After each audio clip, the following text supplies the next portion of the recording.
Hello, hello, hello. Good to see all of you today. It's Saturday, and we're at 10 o'clock Eastern Standard Time, and we're here for Cars and Coffee with Kenny Brown. If you've just tuning in lately, we are continuing Cars and Coffee, and we are going to be playing some tech tips from Kenny that he's shared in the past. And then we're also going to be having special guests on. So today we have Jim Donato, and we've had him before, and he's just a wealth of information. He is going to share a lot of trailer maintenance and safety information for you, for those of you that trailer your car to the track or to a car show or whatever. So he will be sharing that information. But while more people get on, I have something to share with you. What's in Kenny's toolbox? So let me get that.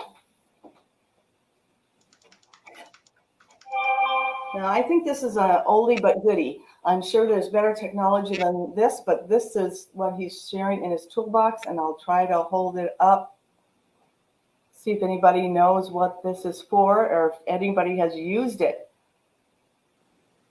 So, see that? So that looks like a timing wheel to me. Yes, it is, and I think it's old school. Is that correct, Brad? Yep. Oh, they call it a timing disc. Yeah, for cams. So yeah, so that's really interesting. Has anybody used this before?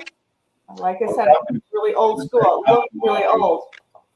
Looks like Calvin Goring's used it before. He called it a degree wheel, and he says it's for setting up the camshaft. Yep, it sure is. Very, very good. So we are going. It looks like Calvin's here. Let me know who's here today. It looks like. I'm getting Facebook here that says I have, so I don't know who that is, but Brad, maybe you can see that name. Anyway, we are starting the show. Brad is going to show the first time. Here we go. Say that again, Karen? Oh, I'm going to introduce it. Okay, so we're going to play a quick video. I think this is about 9 minutes long, and this is Kenny's 5 critical steps to building track-worthy. All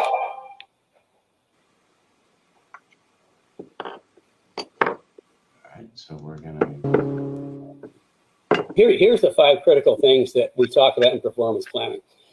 And planning is so important.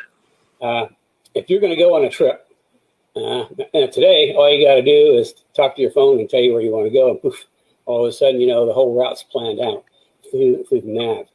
But let's say pre-nav, if you wanted to go someplace, you have to pull out a map and say, okay, I'm going to go here and figure out the best way to get there. Well, performance planning on a car is absolutely no different because the number one thing in performance planning is start with the end in mind. You have to know where you're going to end up and you work backwards from there. Anytime I build a new car, a new platform, I always envision the entire car first. What's it going to be? And then from there in my mind, I kind of work backwards on the steps we need to do to get to that point. The same thing. I mean, if you're going to do a car, then your performance planning, think about where you want to be ultimately. And then you can maybe break it into steps or years or whatever. But you need to start with where you want to be because if you don't, you may do something and make an update. And all of a sudden, for the next step, well, you got to take that off and put something else on. So if you're planning out, then everything you put on, you don't have to back up and go backwards. The next thing is decide whether you're going to build a street car, a track car, or a race car. Because the criteria on components are not completely different, but very different from each of those. Because you don't want to put race car stuff on a street car, and you don't want to put street car stuff on a race car. So you have to make your mind up which it's going to be. And the track car is kind of in the middle. And in the track car, even, you have to figure out, is it a little street and a lot of track, or a lot of street and a little track? Because again, then all the components are different. And then you need to start. The next one is, I can't read my writing habit. Ever since I type so much on the computer, I go to write stuff, I can't even understand my own writing. It's kind of, I think writing before long is going to be a lost art. Expectations and budget. Make sure your budget and expectations are aligned. A lot of times people have these great ideas on what they want to do. They'll call in and get one of my 15 minutes, and they'll say they want to do this, and what's the best way to go about it? And then I say, well, do you have any idea what that's going to cost? And as soon as I start talking about what they just outlined, all of a sudden, a lot of people go numb because they really didn't think that far ahead as far as their budget and their expectations. So get your budget and expectations in line. That's another advantage of having one of my 15-minute consults is if you've got a budget and an idea, a plan, or where you want to be, we'll help you work backwards from there. So that you get the best route, the most cost effective, so you don't have to redo things. The next one is stick with a proven philosophy. Like my philosophy is completely different than anybody else in the aftermarket in motorsports or in the Mustang world. Whether you stick with mine or if there's somebody else out there that you like the philosophy, what they do, stick with it. Don't mix and match. The worst calls I get is people call in and the car really doesn't work very well, and they start listing out the parts, and they got this component here, and springs there, shocks there, control arms here. They get everybody's parts on there. As soon as you start putting a whole bunch of parts from a whole bunch of different places, what you're doing is, you might not realize it, but you are on your very own R&D program. And, because you're going to have to find out how all that works together. When people call in, they got all that stuff. I mean, I don't have good answers because I don't know how all that stuff works together because I've never done it. With mine, mine's philosophy is pretty straightforward. The whole suspension system we do now started in 1986, actually 87, with the championship Saleen cars, and it's progressed to the point it is, up to actually AGS 4.5 now for the S197s. So, stick with the philosophy, whether it's mine or somebody else's, because if you stick with, if it's like, another company and you like them, you've had a relationship with them before, stick with them. Because if you have a problem, they're going to be able to tell you how to fix it. If you're working with my philosophy, my stuff, if you have a problem, we're going to be able to tell you how to work through it. And then the last is choose your parts carefully. The worst thing you want to do is you don't want the cheapest parts ever, because the cheapest parts are the most expensive. And if you long term, cheap parts are expensive. Choose your parts. Like if you're using my philosophy, try to get everything from this program. If you like somebody else, try to get all your parts from them, and just don't get seduced by all these online sites where you got all these different parts to choose from. Try to stick with somebody that can tell you what to do.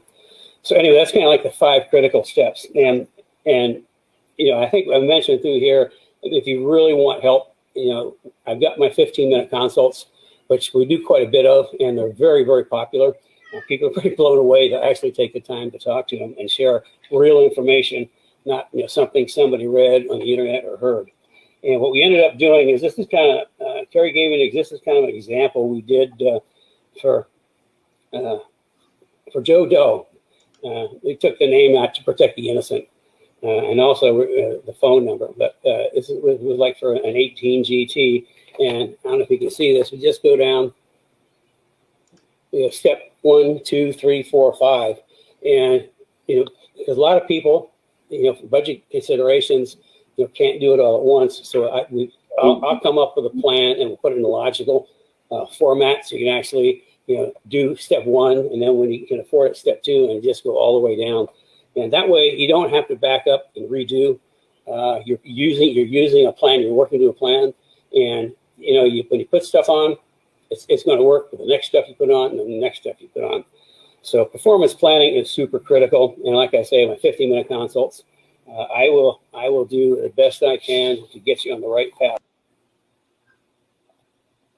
So that was really insightful of Kenny. If you're just joining us, this is Cars and Coffee with Kenny Brown, and I'm Carrie Southworth. I'm Kenny's business partner and wife, and we also have Brad Grissom with us. And we are kind of continuing on the Cars and Coffee legacy. We are planning on having a guest speaker every other week. This week we have Jim Donato, and Brad's going to introduce him. But before Brad introduces him, Kenny mentioned about the 15-minute consult. We're also continuing on with that. Kenny did great training with us, and so we know a lot about his philosophy and his ways. So if you have, and we know a lot technically, so if you want to schedule a 15-minute consult, please do so. The link is on the website, and once Brad and I get a little more familiar with this, you will have links in the comments, but today it's not going to be there, so you have to look on the website. Also, if you have questions for Jim Donato, please put them in the comments. He is here to share a lot of expert information on trailer maintenance and safety, and he has a lot of things to show you today, so we're going to get to him right away. Again, this is Cars and Coffee with Kenny Brown, Carrie, and Brad. So enjoy. Jim, I'm going to add you to the stream. Brad, do you want to introduce Jim? Yep. Hi, Jim. Thanks for joining us today. Looks like we lost you there. Carrie's playing with the buttons. So Jim is kind of our go-to guy for all things trailers. We've been working with Jim for several years now. He and Ken were really good friends, and we have a lot of customers who have purchased trailers from Jim, have worked with Jim to build custom trailers. He also flips used trailers as well. And he is a glorified expert. He's located in Logansport, Indiana, which is kind of trailer country. And he works with a couple of different trailer manufacturers. And he can really make all your dreams come true when it comes to a race trailer upfitted with everything that you need to go to the track and be comfortable at the track. So Jim, why don't you go ahead and introduce yourself? I've got a couple of, I did a PowerPoint presentation with about 6 or 7 images in it, I believe. And then we have the cargo trailer owner's manual that you wanted to go through. I think there were 4 pages on that. So you'll have to let me know what you want me to show first, and then what you want me to change the slide or go to the next page. Okay. So Jim. Not a problem. Welcome everybody. And Ken and I have a lot of the same philosophy, is that you got to plan. Just like planning for your race car, you got to plan your trailer. You got to spec it out. You got to make sure that the trailer does everything you want it to do. So having a good plan going forward, even with your trailer, makes good sense. Today we're going to go through some trailer maintenance stuff, some of the basics, because it can get lengthy. There are some trailer maintenance schedules out there, and you should, just like your race car, you got to do standard stuff and maintenance to your trailer before you go towing, just like before you go on the track. So there's a host of things that you should check. Some items you may have forgotten. Hopefully we'll remind you. The basic stuff, I think everybody knows. So the first, we'll jump right in as far as that part of it goes, and start with the ground and start on tires. Trailer tires are not DOT rated. And Brad, if you can flip to one of the trailer pictures, I can make it work with whatever one you can pop up. But your trailer tires are indicated. There you go. Most trailer tires have a wear indicator on them. So when you look at the tread, there will be steps in them. Now, not all trailer tires, but the majority of them have this little insignia on the side. And then if you flip to the tread picture, there will be steps that will say 8, as you can see there, 2, 4, 6, 8. That's your wear. When you get down to 2, that's how you overgrease the bearing. When you get down to 2, your tires are pretty thin. The worst thing that can happen to you, obviously, when you're going to the racetrack is you're on the interstate and you have a flat. So obviously, inspecting your tires for cracks, for wear, even for age. Now, there's some pages that will show and that will be available if most of us know how to read the date codes on our tires. There's several different facets that will tell you that trailer tires should be replaced every 5 years. the UV of the sunlight is really what kills any tire or any rubber surface. Use your best judgment. If the tires start to get cracked on the sidewalls, my recommendation is get new ones. And there's several different tires out there to choose from. I don't necessarily recommend one brand of tire over another. It's what you like and what you're used to. But bear in mind, trailer tires do wear out. And when they start to get pretty thin, they're pretty susceptible. So inspect your tires, go through them. The other important thing to remember is trailer tire pressures. Now, trailer tires not being DOT rated, the manufacturer doesn't say run these at 32 PSI or 40 PSI. The trailer manufacturers will tell you to run the tire pressure indicated on the tire for maximum load. Okay. A fast rule of thumb is 5 lug tires are 50 PSI. 6 lug tires are typically 60 PSI. 8 lug tires are typically 80 PSI. Now, that's just a standardized version of how they are. You should read the tire itself to get the cold tire pressure. Now, remember, air expands in these tires, so you got to be careful that you don't overinflate them or underinflate them. Okay, so start with your tires, tire wear, tire condition, tread, and even if they are worn on the inside or outside, it does happen if you bang one of the biggest potholes, like they say here in Indiana, the smoothest 2.5 miles is around the 500 track. So you hit a pothole pretty good, you can throw your trailer axles out of alignment. And we'll get into that in another episode, but it is possible. So take a look at your tires, big condition. And if you pop up one of the screens that show the tire from the manual, Brad, that would be page 6, I believe. Okay. This is a good and we're going to make this available. I think Brad's going to make this available to all of you. There's some good general information on here on tire fundamentals. Most of us know how to read the tires and what they do and what they are. But if you don't, it's good to brush up on that kind of stuff. The next thing we want to get into is coming from the tires is the lug nuts. Now, if you can go flip me back to the screen, I'll show you. I brought a few props in. Everybody standardly knows we've got our standard wheel stud, our standard lug nut, and what we call our crowned lug nut. Just like on your race car, if you keep tightening and tightening and tightening your wheel studs, you're going to stretch these out, make them weak, and then you're going to tighten them and you'll snap a stud off. So you want to keep some lube on them, spray them with WD-40 at the beginning of the season or any kind of lubricant that you have. Loosen all your lug nuts and then retighten them and torque them to the specific torque.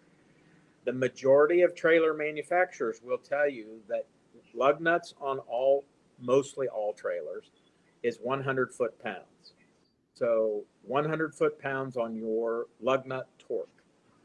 If you murder them, you'll stretch this stud and run a possibility. If it gets a little rust, you'll twist it off. So again, keep these lubed.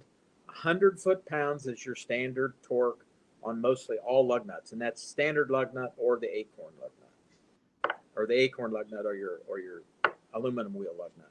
Is anti-seize good to use? I'm sorry. What? Anti-seize? Anti-seize will work. Anything to keep them free. So anything to keep them free. Anti-seize works awesome also. So keep your lug nuts. That way, if you do have a flat, you're not along the road, and you've got to get a giant breaker bar out. And again, you run the risk of twisting off a wheel stud. Most of the trailers that you're using for your Mustangs are 6 lug. They're a 5,200 pound axle. Your 5 lugs are typically 3,500 pound axles.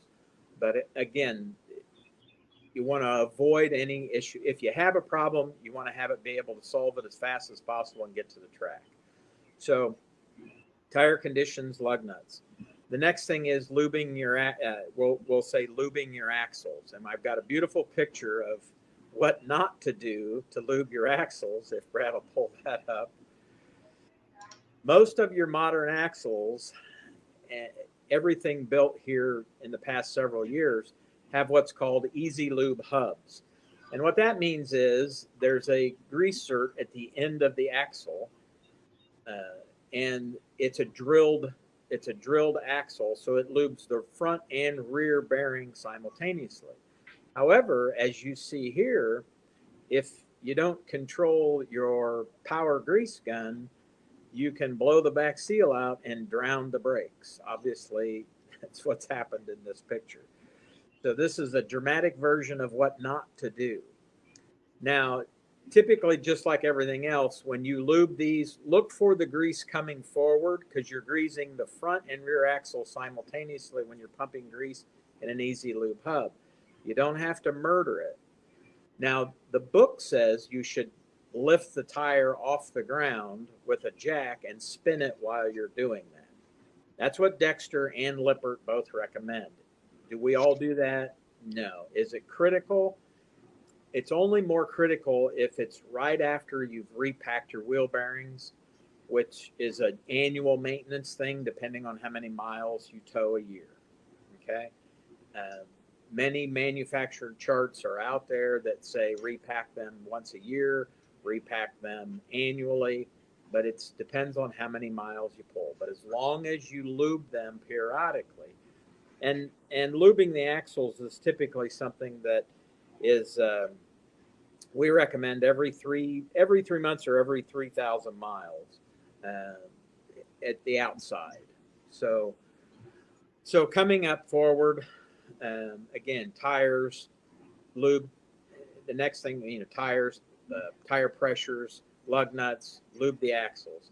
This should avoid any of your major problems that you get or that gets you to the racetrack on time. The next thing we'll look at, if we go to, I'm going to show you a few other things that a lot of people miss. Is one thing is the coupler. Now this is a straight tube coupler, but your coupler, very seldom do we ever look underneath the coupler. We just drop it on the hitch ball, lock it down, and go. What you have to remember is when the trailer ball is in this and this is locked down in position, this is actually a wearable item. This would be this piece right here. If your trailer ball is loose inside here and you've got a significant amount of gap, towing 4,000 or 5,000 pound trailer, and that's rocking back and forth, that's going to create a significant amount of wear in a short period of time. So take a look at this piece here. Now, there are kits available online where you can buy these different pieces to match whatever your current trailer has. But this is an item that a lot of people forget about because it's never mentioned in general maintenance. But it's a very important piece for safe towing, because if this gets really loose, then all of this wears out prematurely, and it could actually have the trailer pop off the ball. So again, very important to take a look at this also.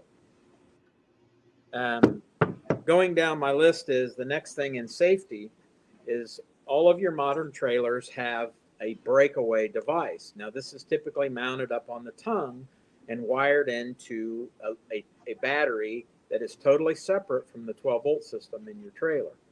This emergency breakaway has this plunger in it, and the plunger is hooked to a cord, and then you hook that cord to the tow vehicle. In the event that the trailer separates from your tow vehicle, then this will pull out, and this device will activate your electric trailer brakes on the trailer. Now, your trailers will have a black box that looks like this. And inside this box, now sometimes those are mounted underneath the trailer, and sometimes they're mounted in the trailer, in the body of the trailer. Inside that box is typically a little NiCad battery. This little battery, according to the book, has a shelf life of 5 years.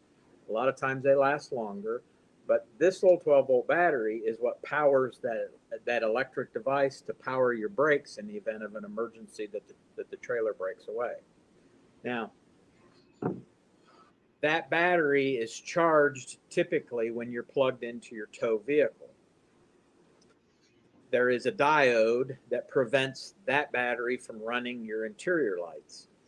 A lot of customers will say, well, I'm going to plug that directly into my 12-volt battery that I have running my interior lights so that has plenty of voltage. But if you leave your interior lights on and that battery goes dead, then the system's not isolated. So if it happens, then you've got a problem. So according to the DOT, it's a separate circuit for that. Again, it's err on the side of caution, be safe. It's designed this way. My recommendation is leave it that way. Again, those batteries have only a certain shelf life. You can charge them with a standard battery charger under low amperage. If we flip over to an electric trailer brake picture, I think I sent you one of those, Brad. Yeah, so I was going to add this back to the stream, and maybe you can go backwards a little bit if you want to. Sure. Okay, there's the hitch I was holding up and the device that will wear, and that's where the ball goes. Again, that's a wearable item. So be sure to check that your ball and your coupler is not too sloppy. Again, just like in racing, if you've got something worn and you've got a lot of slop and it's under a lot of load, especially hitting the brakes, hitting the gas, hitting the brakes, it's going to create a lot of premature wear. So bear that in mind. And it can be adjusted, as you see the bolt in the bottom. And sometimes those work themselves loose, the bolts stretch. Again, same type of theory. Check that now and then. It may just need a quarter turn to tighten it up. But again, it's a very important maintenance item. Here's our electric trailer brakes. For those of you that don't know how electric trailer brakes work, this is an electric trailer brake setup. The oval puck at the bottom is an electromagnet. So what happens is when you push on your brake and you go through your brake controller, that's the emergency piece. When you push on your brake, that puck is an electromagnet. It sticks to the drum, and as the drum rotates, then it forces mechanically the brakes to separate the shoes. So that's how your brakes work. So the higher your voltage is, the more the magnet sticks, the more the brakes stick. So on your trailer brake controller, when you adjust the gain up and down, you're actually adjusting the amount of voltage going to those trailer brakes. Now, a fast way to check your trailer brakes is with the help of somebody and your trailer's hooked up, have them push on your brake pedal. If you go back to your trailer and you put your ear down by the wheel, you will hear those electromagnets humming. And it's pretty distinctive hum. And that will tell you at least that those are working and that wheel is working. So just a fast check of how you can check the electromagnets working is just listen for the hum with somebody having the brakes applied. And again, those mechanically separate and open up, and that's how the brakes work. So we talked about our breakaway switch, our breakaway battery, our trailer brakes, our lug nuts. Another thing is on your brakes, some trailers have self-adjusting, what we call a self-adjusting R axle, which is kind of like what we're used to with our older cars, where you'd pump the emergency brake backing up to adjust the rear drums. They work the same in a similar fashion. They'll self-adjust. Some don't. You would adjust these just like you would adjust the drum brakes on your old Mustang, where you have to get in from the backside, take the plug out, and spin the little adjuster at the bottom. It would be down on this picture. It's right above the red spring. It's a standard rear brake drum adjuster. Pretty easy for that. When you're also checking and you have aluminum wheels, this is especially prevalent on trailers with spread axles or 3-axle trailers, when you're cornering or going around or parking and you're in the paddock maneuvering around, none of those trailer wheels turn. So you put a tremendous amount of pressure also on the rims. So check the rims to make sure they don't have any cracks in them, because they will crack over time. And I've seen that happen. A little more prevalent on triaxles and people doing a lot of heavy cornering when you're parking, trying to maneuver through a paddock. We talked about repacking your wheel bearings and watching for the rear seal to come out. The magnets, if you've got hydraulic brakes, that's a kind of a different animal. Another thing to look at is on your suspension pieces. If you have, that's our timer. If you have torsion axles, those axles are bolted to the frame. If you've got leaf spring, check your U-bolts, check your bolts, check the condition of all of those components, because they do wear.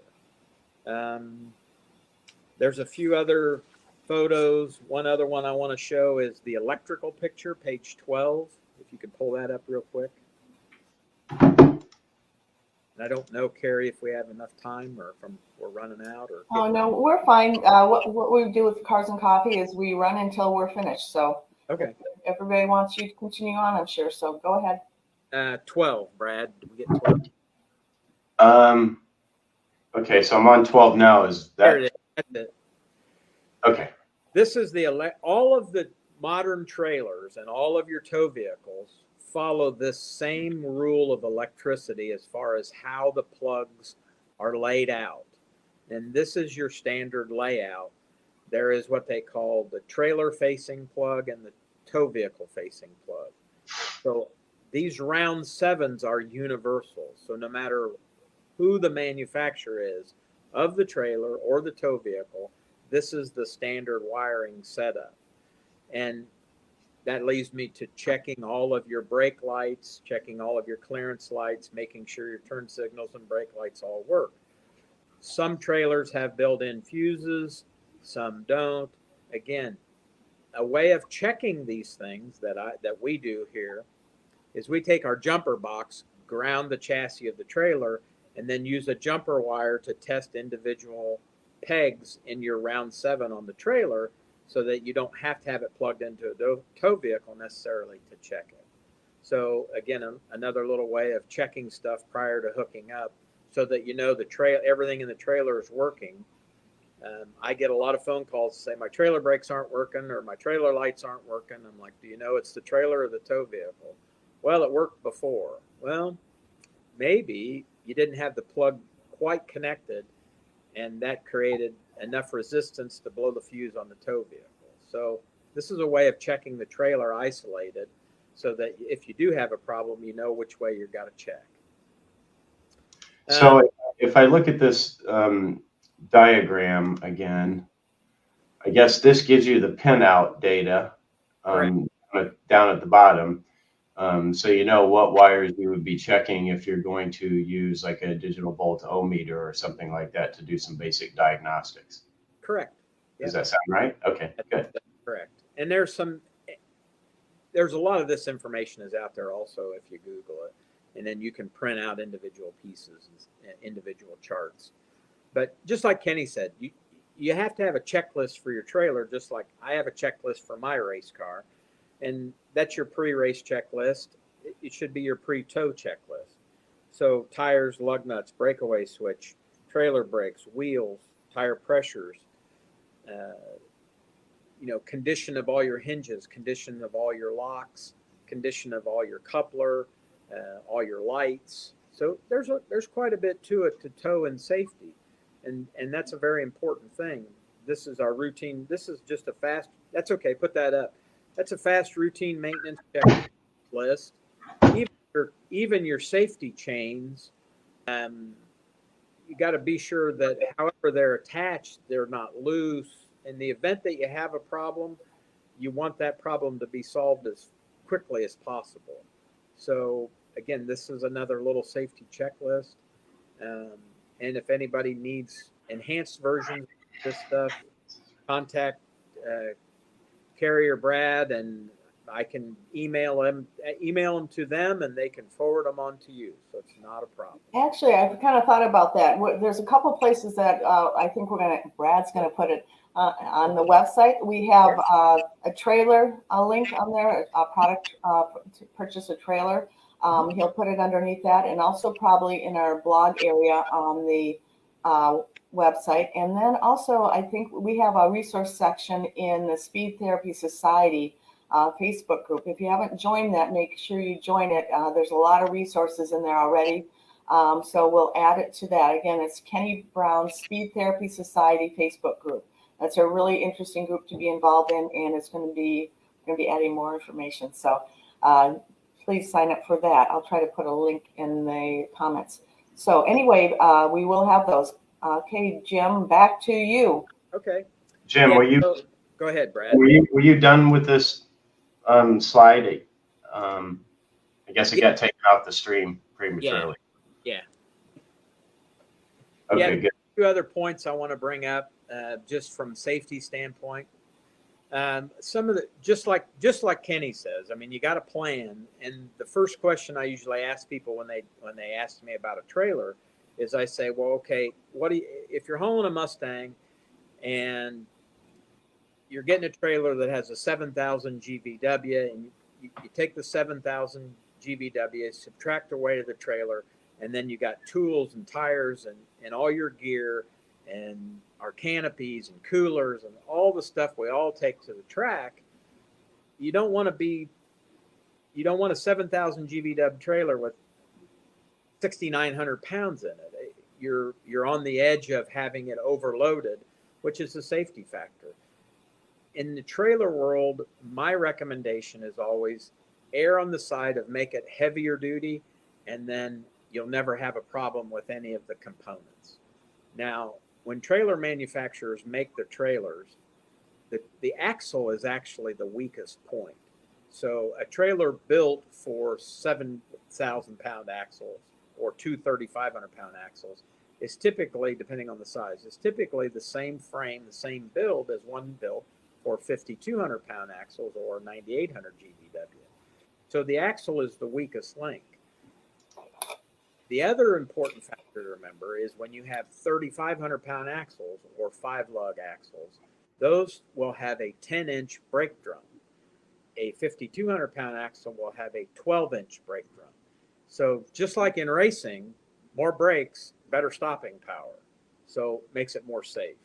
So bear that stuff in mind, folks, when you're thinking about trailers, looking at trailers, checking your trailer, and make sure the drums and the brakes are all in good condition. We showed a picture of that stuff also. And buy your parts from a reputable place. I'm a Dexter fan. Dexter and Lippert are the two big axle manufacturers. So both of them make great products. I sell them both on my products. There's a lot of aftermarket stuff out there. Nothing, just like what Kenny says, if you've got Dexter, stick with Dexter. If you've got Lippert, stick with Lippert. It's just a good idea from a safety standpoint. That's kind of the general jumping off point for the season. Make sure that your ramp doors are lubed. All your doors are lubed also, so you don't run into any issues with hinges. The other thing is your ramp door spring assist. Majority of those will have a red square bolt that takes a 3/8 open end wrench. Be sure that you tighten the drums and the spring. That ramp door assist spring is very, very, very similar to the garage door spring you have on your garage door. If that slips, then you're not getting any spring assist, and you'll have to adjust that. And they are adjustable, but make sure that those are adjusted and tight, so you've got maximum spring assist. You don't want to over tighten it, or the door will slam every time you lift it up. Again, your man door, your entry door, be sure your locks are good and everything like that. It's always good to have a nice coupler lock as opposed to just a lock that goes through the latch on your front coupler. Many different locks and safety stuff out there. We'll get into that in another section. I usually get asked about trailer weight and sway control. And Brad and I talked about doing a section on weight and sway control. We'll do 30 minutes easy on setting up a trailer, the percentage of weight you should have, and kind of rules of thumb of drop and how much weight to put in, and when to use weight and sway control and when you don't need to, and how to do aluminum frame versus steel frame. I'm primarily an aluminum frame guy, so I like the clamp-on style. So a lot of trailer information we're going to be sharing with you. Carrie's going to be putting some links. I'm going to send her some pictures and different checklists that you can go to their website, go to Kenny Brown Racing and download that so you can use that for your trailer checklist, just like for your race car. And we'll keep charging forward.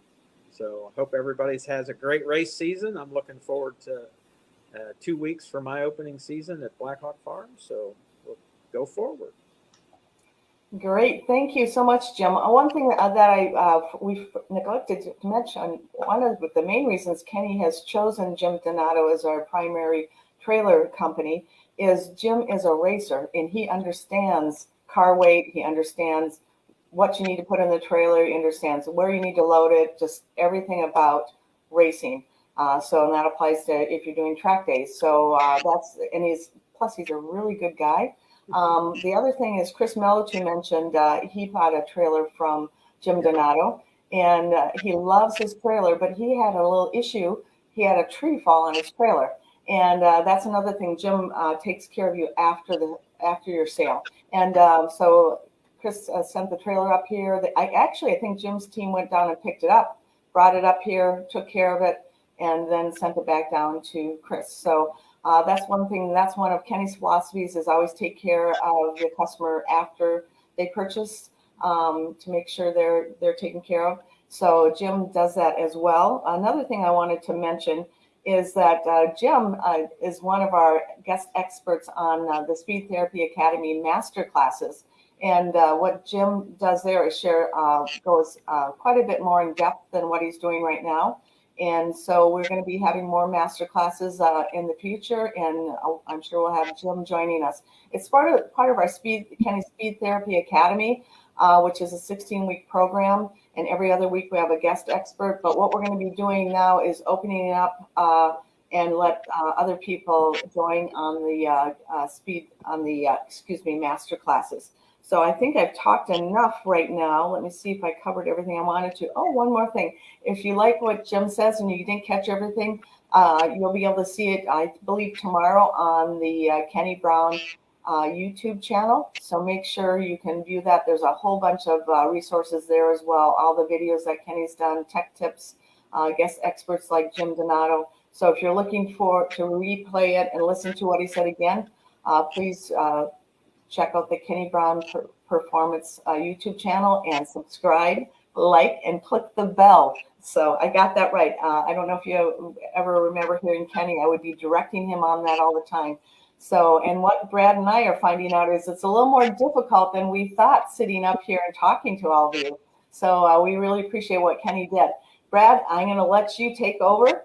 I'm sure we have some questions coming in. So Brad, if you want to take over on the questions. Yeah, I'm not able to see maybe all of the questions, but Jorge Rivera had a question and I don't quite understand it, so I'm going to read it and interpret it. Jim might know too. It says, do you leave the coupler underneath? And so I'm not sure what that means. And maybe Jorge, if you're still viewing, maybe you can type in the chat and elaborate on that question a little bit. So I'm not quite sure. I think it looks like you're a little bit stumped as well, Jim. Well, there are different couplers as far as like what they call a level coupler, an underlung coupler. Leave the coupler underneath. As far as maybe leave it open, or it depends on if you have a locking system on it.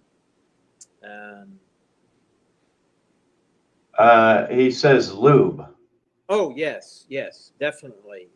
Anti-seize and if you're a racer and you've spent the time at the hotel and everybody backs their trucks in and you walk along the sidewalk, you got to watch those, because I've got the scars in my knee from banging into people's trailer balls and grease all greased up. So yes, absolutely. Lube the ball and lube that either with your wheel bearing grease or anti-seize, anything to keep that lubricated.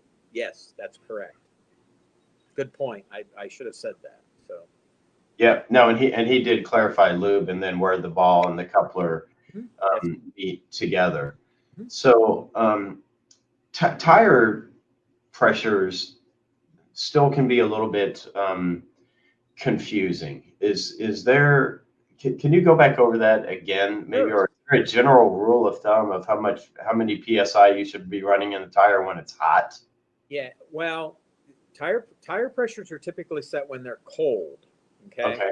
Now the warmer we get in the summer, obviously, the air in the, unless you're using nitrogen, some of us use nitrogen in our race cars and some don't. Your tire pressures, the tire itself will tell you maximum psi for maximum load. Okay. In the trailer industry, there's a 10% rule. If it's 50 psi max and the tire's relatively warm, you want to be in the 45 psi zone. If it's really cold, if it's cold in the morning, you want to stay at 50. A lot of times, if you check your tire pressures when they're hot, they're going to expand up into the 55 psi range, if not a little bit more. So tire pressures, the best indicator is what is actually written on the tire, and whether it's a Goodyear or whatever brand of tire it is. But the tire pressure will indicate that. Bear in mind, trailer tires are not DOT rated, so they're not the same as, technically, the sidewalls are different as a passenger car tire. Now, some people will put light truck tires on their trailers. That's okay, because an LT tire has a heavy sidewall. Trailer tires aren't designed for cornering so much as passenger car tires, nor for the soft ride. So that's why they're recommended at maximum PSI, and that coincides with all the engineering for either 7,000 GVW, 10,000, 9,800 GVW, 10,000 GVW, or the GVW. So it's best to check the tire itself for the maximum PSI when cold, and if the tire's warm, back it off a few PSI, 10% PSI. So on a 50, do 45. But the rule of thumb, if you're looking at a tire and you can't find it, if it's a 5-lug 15-inch wheel, it's typically 50 PSI. If it's a 6-lug 15-inch wheel, it's typically 60 PSI or 65 PSI, and 8-lug for 80 when you get into bigger trailer. I hope that clears up a little bit of tire info. Yeah. Okay. So I don't see any more questions. Do you see any more questions, Carrie? I mean, you shared such great information that It's all good stuff. you actually answer all the questions, or they're just so enthralled with what you're sharing. So, but anyway, here, Bill Haney has a question. Brad, do you want to read it, or do you want me to? Yeah. Bill says, can I refit my 28-foot enclosed trailer with Dexter torsion axles? It has Dexter 5,200-pound leaf spring axles now. You can do that. To change from torsion to leaf, torsion axles are bolted to the frame. So you would have to order that axle with the perches set in the proper position. So is that possible? It is possible, yes. It's an axle order, and there's a form that you would put together to order the axles for that, but you can do that. The other thing that you'd have to be sure to consult with somebody, if not myself, is Dexter will build the axle. A torsion axle can be built in what we call different degrees, and that means that the angle of the wheel coming down can be a different degree, so that from static to zero jounce is a different range, and it also affects the ride heights of the trailer. They call it degreeing the axle, which is angling it down on a torsion axle. But to answer your questions, can it be done? Yes, it can. Okay, and Jim, I'm putting your email address in the chat. So hopefully everybody can see it. And then, so Bill, if you You were need, getting more questions in. Go ahead. okay, so as I was saying, Bill, if you need to reach out to Jim, please use the email address that I put into the chat section. Just shoot him an email. He can send you the form that you need, and you can work directly with him to get axles for your 28-foot trailer. And Jim, you had something else? I want to tell Bill one other thing. Bill, if you've got Dexters and they're spring axles, I assume they're tandem axles, take a look at the Dexter website at a device called a Dexter Easy Flex. Now, this is the device that fits it removes the metal triangular piece that's bolted solid to the bracket between the springs. It's a good device that is a bridge between torsion axles and spring axles. Dexter claims that this Easy Flex device reduces road dampening up to 70%. I order mostly all my car haulers now with the Dexter Easy Flex if I don't get torsions. What I like about the Dexter Easy Flex is it's completely serviceable. It is also available in a kit form where you can install it yourself. It gives you brass bushings for all of your spring eyelets with lubable bolts so that you can lube the entire suspension. But it's Dexter's website. It has a wonderful thing. It's called a Dexter Easy Flex. And the whole kit is available based off the poundage of your axles. If you need help, contact me. I'll be glad to steer you in the right direction. But it is something you could just install yourself, and the kits are readily available. Yeah, if I could find a picture of that Dexter stuff. Yeah, I've got pictures in my phone, but it's called a Dexter Easy Flex. Okay, yeah, it's pretty cool. We talked about that a little bit in the academy. Yeah. When you did your presentation or your master class for the students, and it was a pretty trick little device. So if I can find it, I'll post it up later. And then, so we did have a couple of other questions as well, but you had a comment, Jim? No, I was just going to say there's different manufacturers. If you have a Lippert axle, there's different I'm just using Dexter's because I primarily do a lot of Dexter. That device is manufactured. It's not a secret thing to Dexter alone, is what I'm trying to say. So there's there's other manufacturers. I just like Dexter. If you got Dexter axles, use the Dexter part. You know it works, it fits, it's for it. So same way. Okay. Go ahead. So Bill Haney said he's going to check the Easy Flex out. Mm-hmm. And then we do have a couple of other questions, and I'm going to do them out of sequence. And I can't see who this person is, so I apologize. I think they're viewing on the Speed Therapy Society page, and so we can't see their username when they post a question. But this person says, how often should you change the small battery under the trailer? They were thinking every 5 years. Do you have a rule of thumb? Yes, actually 5 years is correct. That would be this little battery right here, this little NiCad battery. Check the voltage on it, and you can check that with your standard voltmeter also. But every 5 years, you need to pay attention to it because they only last so long. But 5 years is the standard rule of thumb. That is correct. Okay, and the same viewer asked, what's your preference on type of axle? Do you prefer leaf for ease of maintenance repair, or the smoother ride of the torsion axle? Is there any cons to torsion besides level control? Okay, this is a big question. So, spring axles are the most serviceable, the most rugged. They're kind of like leaf springs on your pickup truck. They're not the smoothest, by any means. They work the best with a load in the trailer. The Easy Flex device, which is the hybrid between the two, personally, that's what I like the best, and that's what I have on the trailers that I use every year when I go racing, is the Dexter Easy Flex. I like the torsion axles are by far the smoothest, and everybody in the trailer industry will tell you they are the smoothest axle because they're four-wheel independent. Each wheel works independent.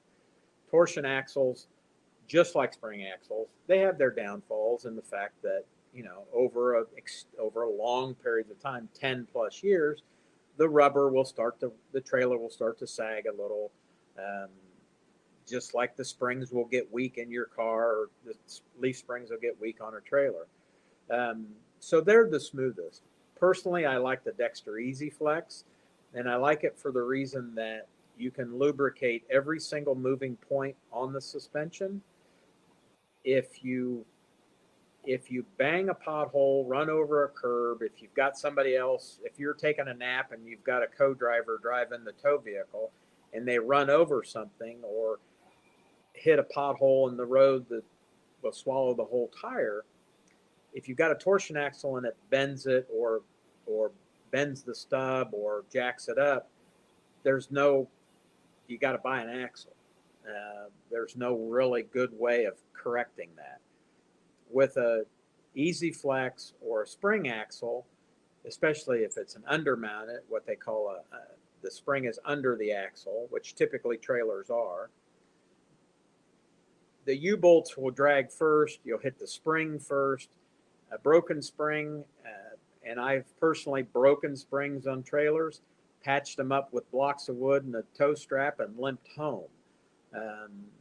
So there is some roadside repair and some forgiveness that can be done on spring and Easy Flex axles. That's just my preference. I have a lot of customers that won't have anything but torsion, and that's okay. It's just a decision that you have to make.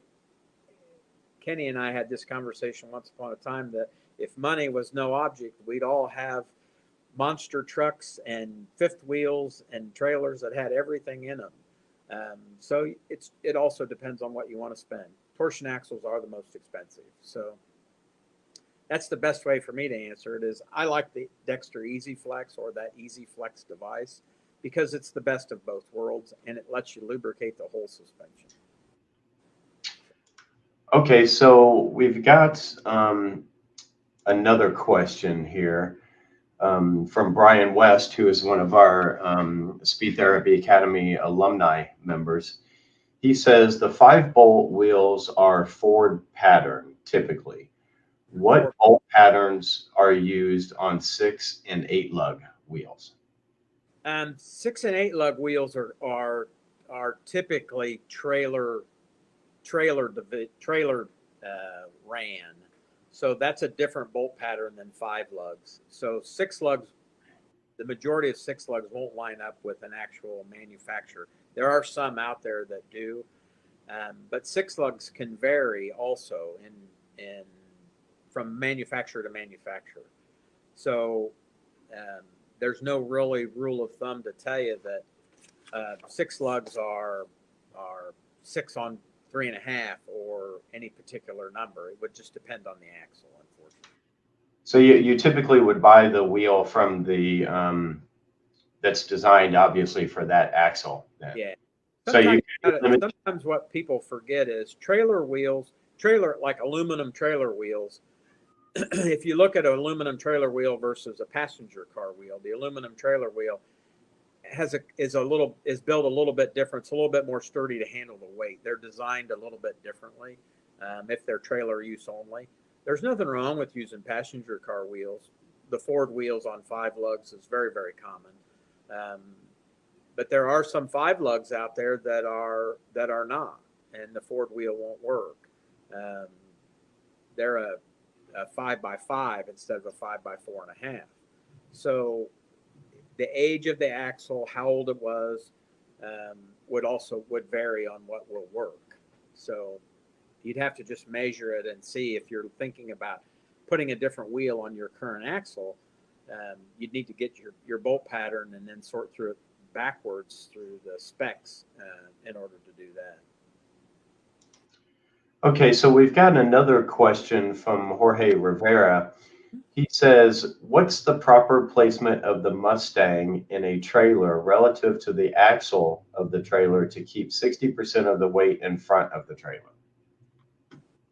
On a tandem axle trailer, you'll want the rear wheels. Again, this is how we set them up.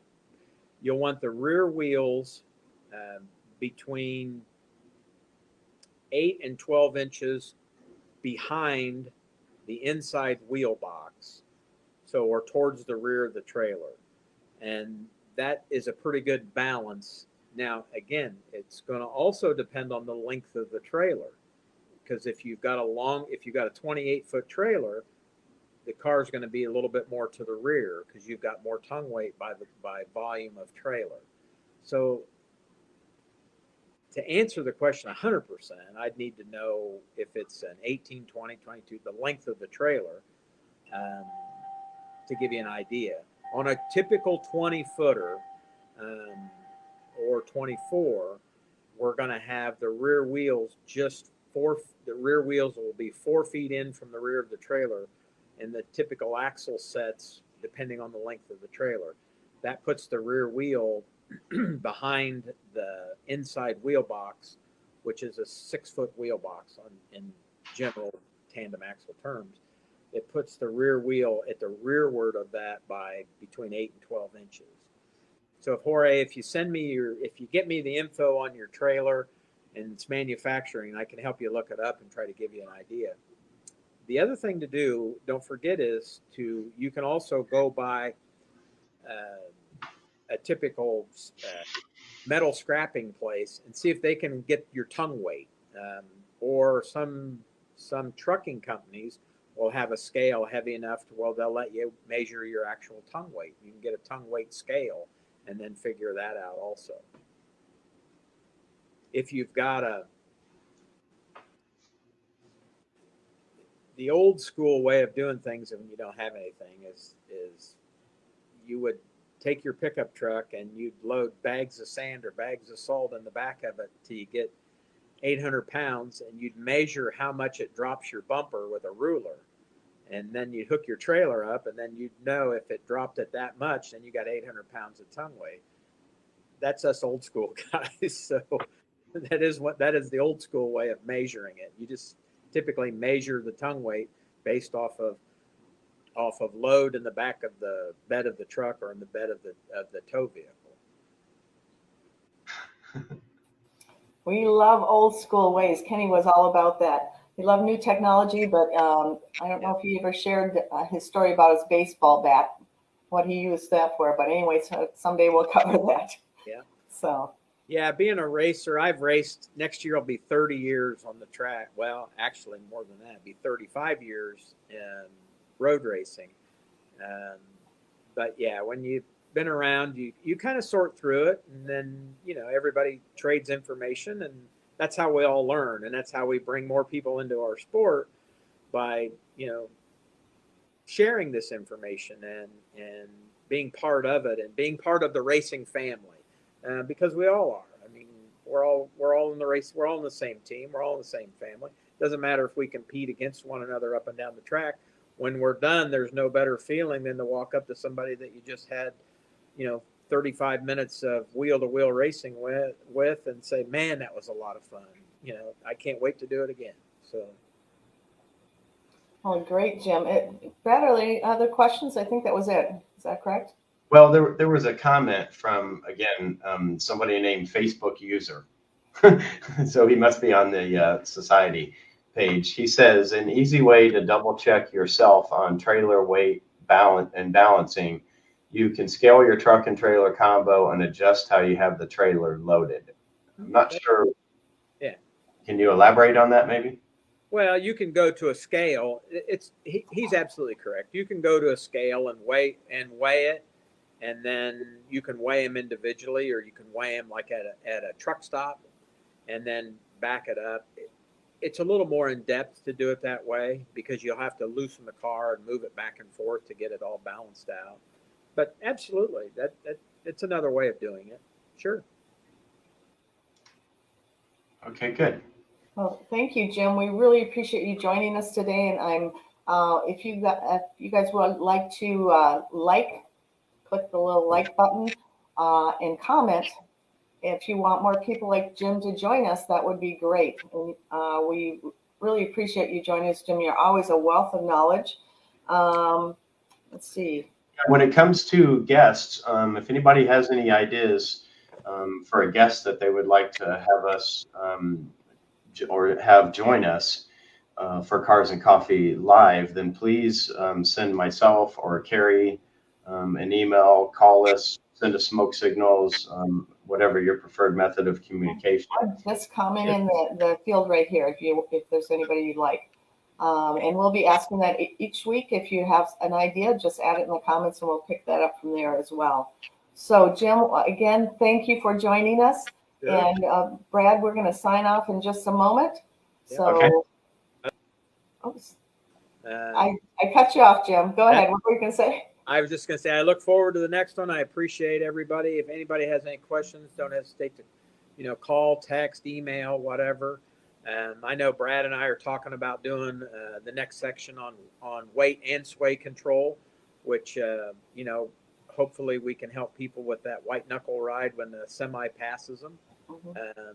So we'll get into that on the next round. But again, thank you guys very much. I appreciate it very much. And anything I can do to help anybody, not a problem. Just let me know. Okay, great. Thank you Yeah. so much, Jim. Appreciate it. A lot of positive comments coming in on you. So thank you. Brad, Yeah. you have anything else? Comments are great. And of course, you have a couple of loyal customers on here who are giving you some kudos about your great customer service. And you were a wealth of knowledge helping them with their trailer selection and with their trailer builds. And also, I want to remind everybody, if you're viewing on YouTube, we need you to like the thumbs up, thumbs up. And then when you subscribe, because I know you want to subscribe to the Kenny Brown YouTube channel, be sure you hit the little bell next to the subscribe button. And it gives you the option to get all notifications or how you want to receive notifications. But we definitely need you and want you to subscribe. And we obviously want you to be notified, particularly every time we do a Cars and Coffee, so you can view and you can ask good questions like the group today. Great. Well, thank you, Jim, again. I'm going to let you go here. I'm going to remove you from the screen. So, Okay. and then again on the YouTube and on Facebook, every time you like or make a comment, that helps our algorithm and it spreads the word a little bit faster. So we would appreciate every time you join us, if you like what we're sharing with you, to push the like button, the subscribe button, and the little bell on YouTube, and then the like button and a comment on Facebook page. So that really helps us out quite a bit. Brad, do you have anything else? No, I don't have anything else. We had planned on doing another tech video if we were short on time. And of course, we did not run short on time because Jim is such a great guest and a wealth of knowledge that he filled our time slot up pretty good. So what we can do is we can defer that to the next live broadcast that we do. So again, what we're doing with this is next week we'll have an encore presentation from Kenny. And then every other week we will have a live broadcast with a guest. So it looks like somebody would like to see somebody from Tremec or G-Force talk about transmissions. We'll see if we can get somebody on with that. We can also get industry celebrities on as well. So whatever you'd like to hear about or talk to, just keep adding them in the comments or contacting Brad or I. So again, it's been a pleasure. Brad, do you have any final sign-off comments? Nope, I don't. I just want to thank everyone for joining, and I look forward to seeing everyone again live in a couple of weeks, unless you're in the academy, and then I will see you live on Zoom Tuesday, where we will go over virtual driver coaching. And that's always a good one. So Yep. Take care. Have a great Saturday. Enjoy the rest of your weekend.